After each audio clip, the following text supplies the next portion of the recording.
Now here on GTM, we have done our fair share of epic runs over the years, some that have taken us well away from the beaten track. And we're eager to plan some more, but rather than doing it alone, I thought I'd bring you along today to show you how to plan a run route of your own, even the simplest of forms within your local town or city, so that you can start tapping into and unlocking some undiscovered paths or routes near your own home.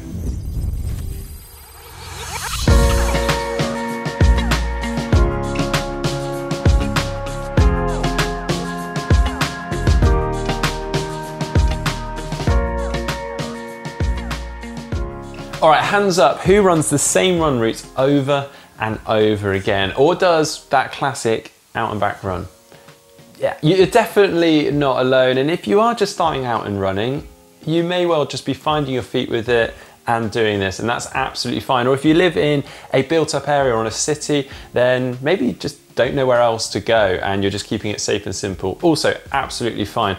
I'll also admit that sometimes I fall into the habit of getting hung up on my pace and the distance that I cover in each run, and therefore end up doing flat runs or doing that classic out and back. Now there's a time and place for that, but I would say that if you really want to enjoy running, then it's really important to add some variety and some spice to your running. So today I'm actually trying to find a new route near my own home, or at least piecing together a couple of different paths and routes that I know of. So I thought I'd show you my own process, starting off with the map options. And here I've got our first option, the very classic, good old-fashioned OS map. Now I love these, and we've got tons from various adventures over the years. Some of them are stacked up behind me here. This one here, in fact, is actually custom made. So our house is bang in the center of it, and then we've got all the paths and places to explore around us. But depending on where you live in the world, these are called different things and can be more or less detailed than in other parts of the world. But I think these are fantastic because you can just quickly lay them down on the ground and just find all those paths and start linking them together.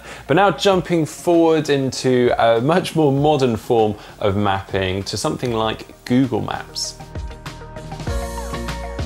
Now I wouldn't say that these are really optimized for trails or for run routes, but they're a pretty good starting point. And if you do live in a town or a city and you're just looking for routes on the roads near you or on the pavement, then absolutely brilliant.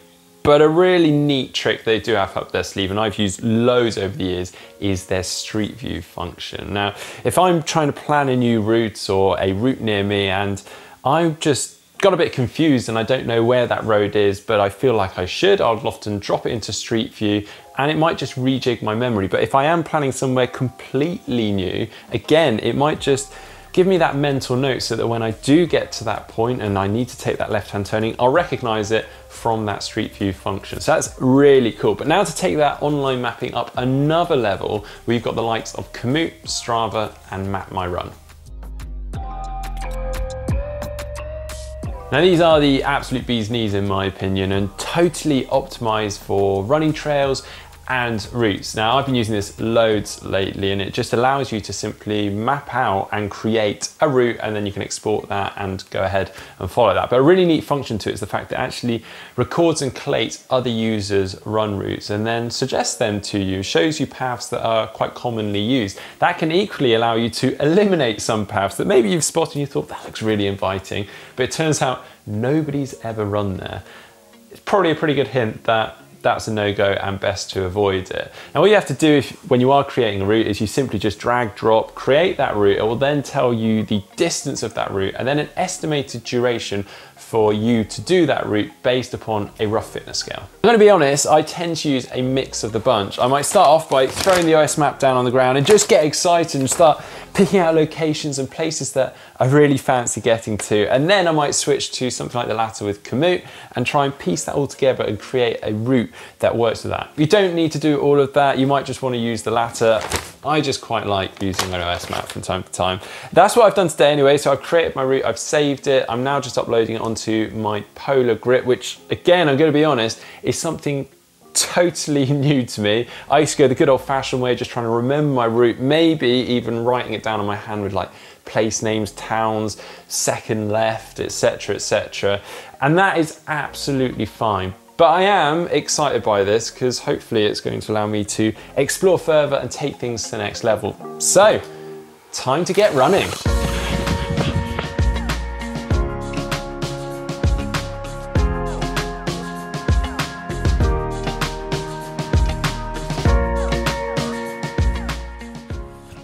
All right, so far so good.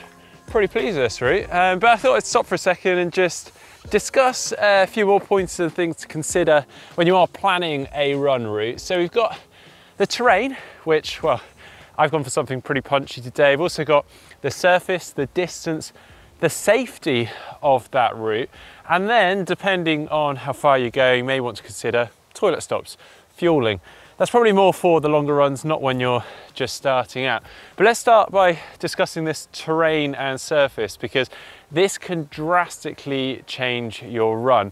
A 5K run that you'd ordinarily do may suddenly take twice the length of time due to the terrain and surface, which is absolutely fine, but you just need to make sure that you're prepared for that. And that's where things like Komoot and Strava that I discussed before, they can help you in advance by sort of giving you an estimated time, so at least you know what you're signing yourself up to.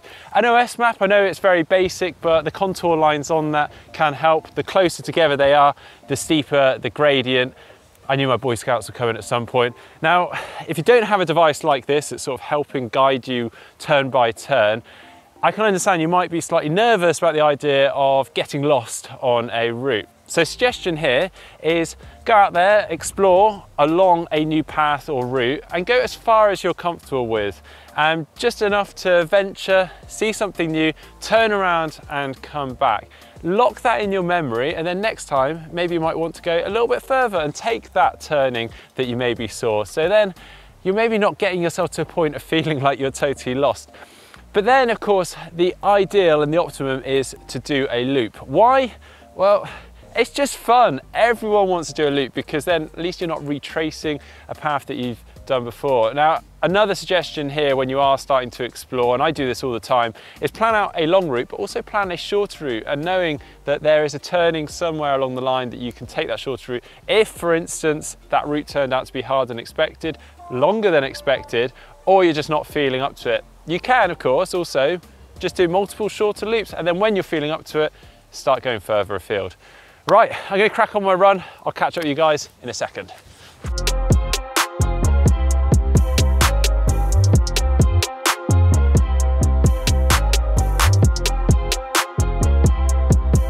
All right, almost finished my route. Just one last field to get through, and I'm home. It's been pretty good, but I thought I'd round out my advice here. And one last bit on the mapping front is you can, of course, just run with your phone and refer to the map on there.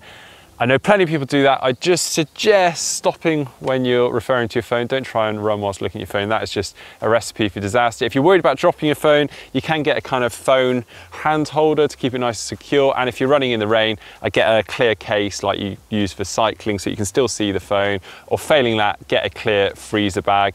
Also, if you're using headphones, you can get audible turn-by-turn guidance from the likes of Strava and Komoot, which can be really good. But aside from all these mapping options and whatnot, I thought I'd share a few bits that I've learned over the years as I've been running and trying to find routes and paths. Now, my first bit that I found really useful when I initially got into running was just running with others and joining a local running club. You can learn so much in terms of your local area and what's on your doorstep by running with others, and they just start showing you those different paths. The other thing, and this comes in really useful when you're visiting somewhere new, particularly in the cities, is just search for things like the sea, a lake, a river, a canal, green spaces. More often than not, you'll be able to find a promenade, a coastal path, a path through a park, or a canal path, a river path, whatever it may be. That's always been really good.